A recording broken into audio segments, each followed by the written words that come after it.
Early decision. It isn't for everyone, but if you find a school you really like and are willing to commit to it, and your application is within range, perhaps it's the way to go.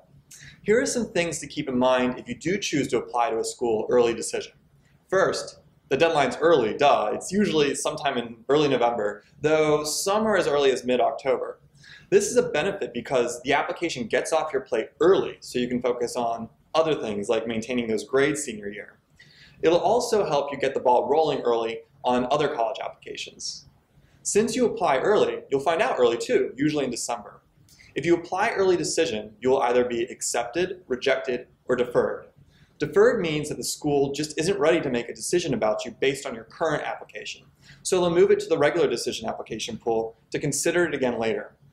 Deferral does not mean rejection, and if you are deferred, you're no longer committed to attending that school based on your early decision agreement.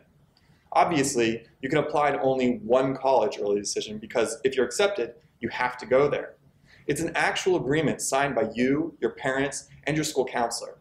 You're free to apply to other colleges with non-binding options, but if you're accepted early decision somewhere, you must withdraw those other apps, sometimes even before knowing the decision at those schools.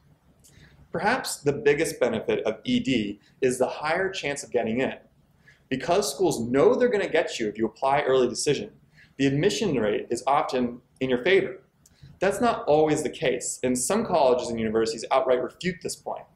True, there's a bunch of confounding variables that come into play, but often applying ED will mean you're more likely to get in.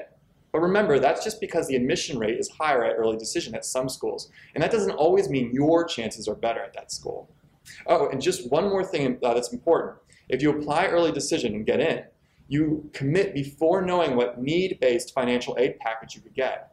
You're allowed to break your commitment if the financial aid package doesn't meet your demonstrated need, but that's calculated by the college and it's based on your FAFSA, not based on what you or your parents say you can afford or hope to get. Merit-based aid, which are scholarships given to you for good grades and scores, that's another story.